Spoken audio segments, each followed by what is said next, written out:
They'll be calling me, they'll be calling me royalty. Best to give me loyalty, 'cause I'm taking the world, you'll see. They'll be calling me, they'll be calling me royalty.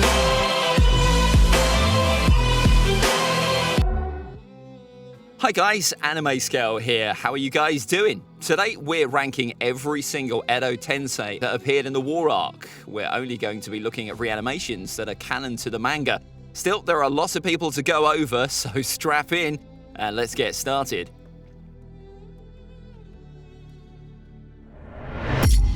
Starting off the list is Sai's brother, who isn't exactly weak. That's why Kabuto revived him to begin with, but someone had to be at the bottom of this list. He was a former Roots member, along with Sai, who was skilled at Kenjutsu, and this is all we have about Shin. You can see why he's at the lowest spot.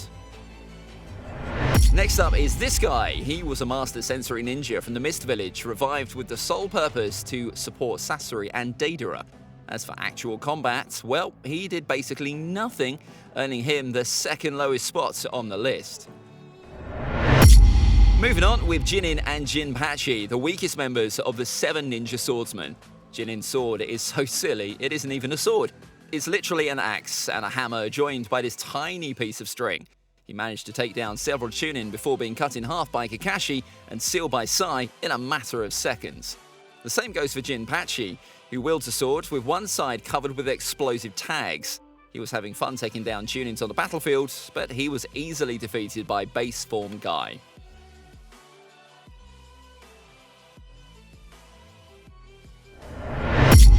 Next up, we have 3 other ninja swordsmen, Fuguki, Kishimaru, and Amayuri. Fuguki would have been the strongest among the swordsmen of the Mist, but he's here since he didn't have Samihada. We know that to just wield that sword, you need a considerable amount of chakra, so Fuguki doesn't have to be overlooked. We can say that he was at least more impressive than either Jinin or Jinpachi, besides not wielding one of the 7 swords. The guy with the long yellow hair, Kishimaru, wields a sword with fun, unique properties. With it, he could use multiple strong needles, capable of quickly piercing multiple enemies all at once.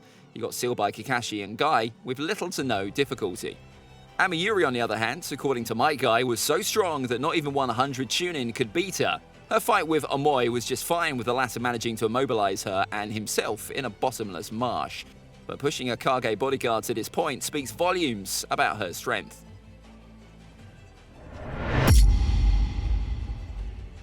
Asuma wasn't much stronger or weaker than when he was alive. Expert wind release user and an overall very skilled Jonin. This is where I put him on the list. Above Asuma, I put Tsurune. He was one of the Root's strongest members, and his ability, Venomous Beetles, pretty much instantly dissolved anything it came into contact with. He fought both Shino and one of Naruto's KCM clones at once, and barely got sealed, despite him literally warning them about his every move. Definitely a strong showing. Toroi has one of the series' strongest Keke Genkai, Magnet Release, which automatically makes him pretty strong. Unlike Gaara or the 3rd Kazekage, he only uses it in conjunction with ninja weapons. You can take him as a way better and stronger version of Tenten. Unfortunately, we don't really know how strong he is, since he did get one shot by one of Naruto's clones in the war. Chiyo is one of the strongest puppet masters in the series by a mile, so strong that even at God knows what age, she was the main reason Sakura managed to beat Sasori. Sadly, she isn't nearly as strong as an Edo Tensei, since she never used any of the puppets she's actually famous for. Next up is one of the strongest Hyuga. In the war, he held his own against his brother Hiashi, who also needed help from Choza in order to seal him. And considering the Edo Tensei characters are weakened versions of themselves, we can say that Hisashi was hands down stronger than Hiashi. Zabuza, if anything, had a much better showing than when he was alive. He somewhat held his own against Kakashi that was way stronger than he was in part 1. Here, he used his signature technique, the Demon Mist aura, almost immediately, while in part 1 he used it when he was half dead. It was never explained how this aura works, but it seems to enhance the physical abilities of the user. That's why I have reanimated Zabuza above his alive version. Zabuza stated multiple times that Aku was stronger than him, and that doesn't change at all in the war arc. Aku's Ice Release gives him crazy offensive abilities, and his demonic mirroring Ice Crystals allow him to run circles around basically anyone. Yes, Aku is still no joke. We don't know a ton about Dan as a fighter. We know that he could use fire, earth, wind, and yin and yang release, but we never saw him use any techniques. He was able to pretty much single-handedly restore Tsunade's chakra reserves and her Byakugo seal with the spirit transformation technique. So we can assume that he had tons of chakra too. It's a shame we can't rank him any higher without knowing anything else about him. Next up is Mangetsu, who is among the ninja with the highest potential in the series. He's pretty much implied to be the strongest swordsman, capable of wielding all 7 of the 7 ninja swords. He never lived long enough to master any of them, but this is enough to put him this high. This guy had great chakra reserves since he could wield Samihada. Like his brother and the second Mizukage, he could liquefy his body, making him a pain to hit. Unfortunately, he was revived without a sword, hence the scaling is more based on statements than feats. Up next, we have 3 Kage Genkai users. Gari, who can use Explosion Release, allowing him to blow up pretty much anything he touches.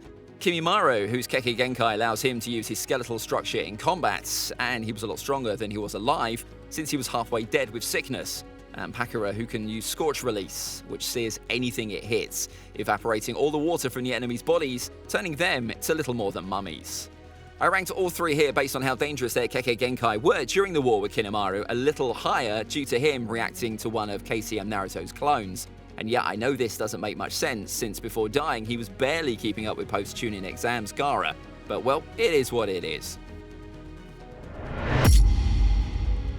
Next on the list is Sasori. Being the literal strongest puppet master who ever lived, it was a bit of a letdown to see him not having any of his puppets. He can still somewhat control humans, but he's nowhere near as strong as he was when he was alive.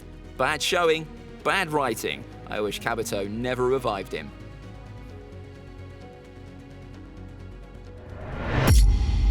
All the Jinchurikis controlled by Obito could enter the version 2 chakra mode of their tailed beast and use some of their Biju's signature techniques, like Biju bombs. Yugito was arguably the weakest of them, since she had the second weakest tailed beast amongst the 9. After Sasori, another massive disappointment. In his prime, Hanzo fought all 3 of the Sannin together and won.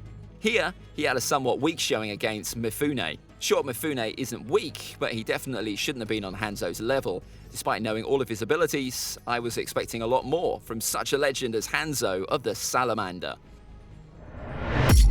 Moving on with another Jinchuriki, Vessel of the 5 Tails, Han.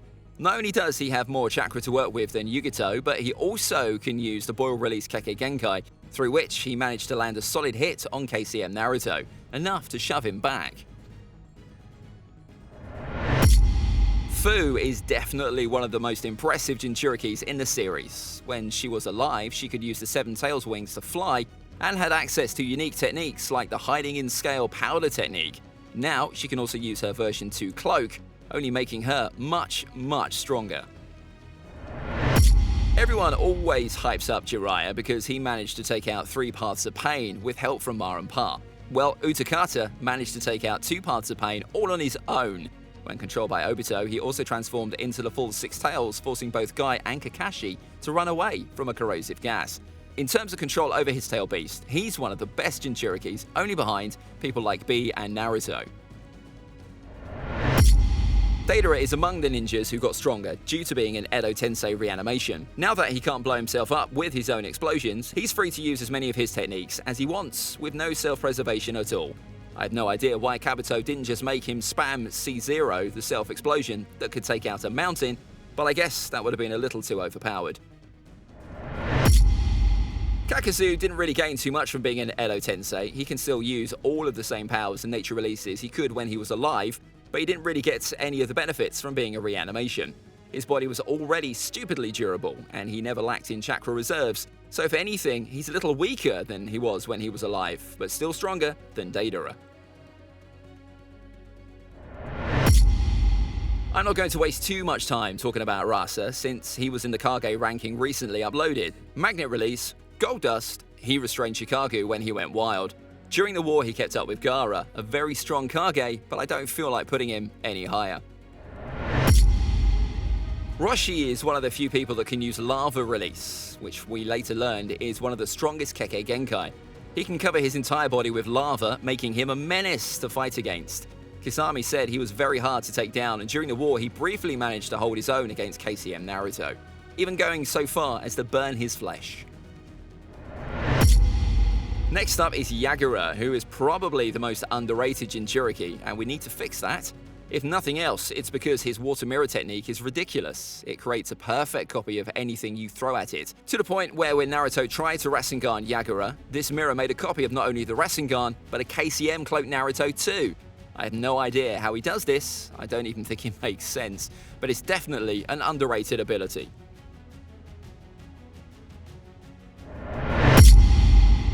Ginkaku and Kinkaku were massive threats. Not only did they have some of Hagoromo's tools, but they also had some of Kurama's chakra, allowing them to go into version 1 and version 2 cloaks. They were such big threats that it took an entire division of the allied shinobi army to barely manage to take them down. At number 10 and 9, we have Gengetsu and Mu.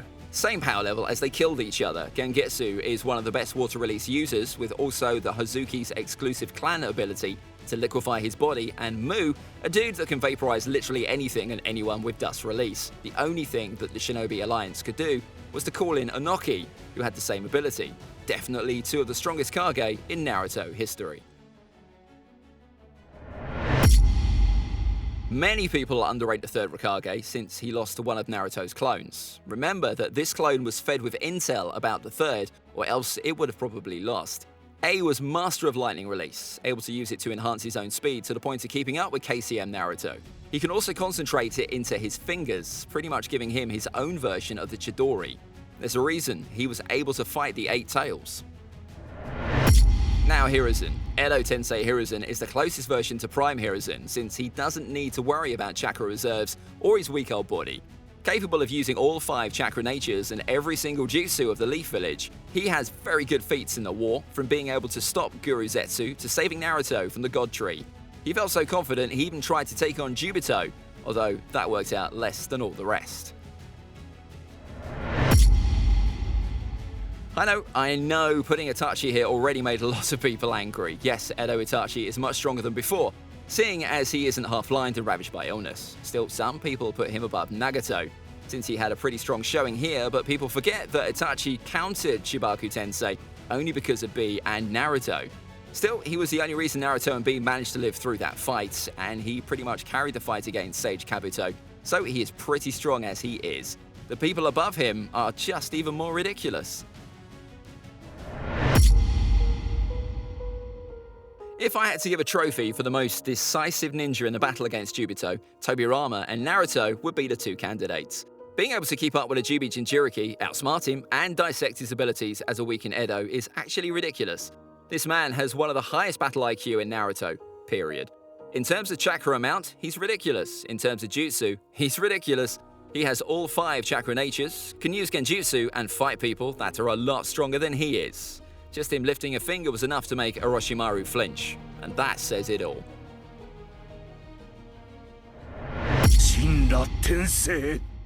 Nagato is one of the people who got a massive buff from becoming a reanimation. Now, he can use all of the powers of the Rinnegan in one body. Being able to combine all his powers makes him so stupidly strong that he toyed with a version of Naruto much stronger than the one that beat him before. He was able to do this and low diff B at the same time, coming really close to killing both of them. Honestly, this showing is so impressive, it's a shame we never got to see anyone use the Rinnegan like this ever again. Bronze medal for Minato. Even before using the 9 Tails, Chakra Minato was amazing. This guy was taking on armies by himself and pretty much one-shotted Obito and his Kamui in a matter of seconds. Now, you take him and you give him a KCM cloak, and things just get completely ridiculous. Now, he's even faster than he was in his prime, and all of his techniques are much stronger. Yes, we do count the Kurama avatar in the power level, even though he manifested it only when he entered in contact with the yin half of the Kyuubi, but nowhere is stated that he cannot manifest the avatar without Naruto's assistance. Unfortunately, he had to fight strong 6-paths users like Jubi Jinchuriki Obito and Madara, ending up losing both arms. He could have done more with Kurama, but Naruto was obviously prioritized by Kishimoto, with Minato sharing his chakra with his son in the fight against Obito, and then transferring his Kyuubi chakra to Naruto's body in order to keep him alive.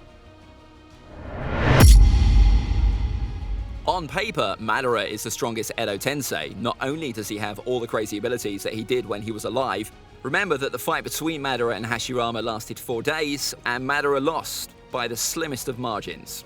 But now he has Hashirama's cells and would release on top of that. If that wasn't enough, he even evolved his dojutsu to its pinnacle. Yes, the rematch did end in a draw, but I do believe that this was Madara not fighting at his hardest. After all, Madara's real plan was always to let Black Zetsu revive him through Obito, and his fight against Hashirama was more for his own pride than anything else. So there we go, that was a really long list, and I hope you made it all the way to the end. There were a lot of people to rank, so let me know what you think down in the comments below. And if you have any ideas for another video you want covered, be sure to drop that down below too. This is AnimeScale out. Bye!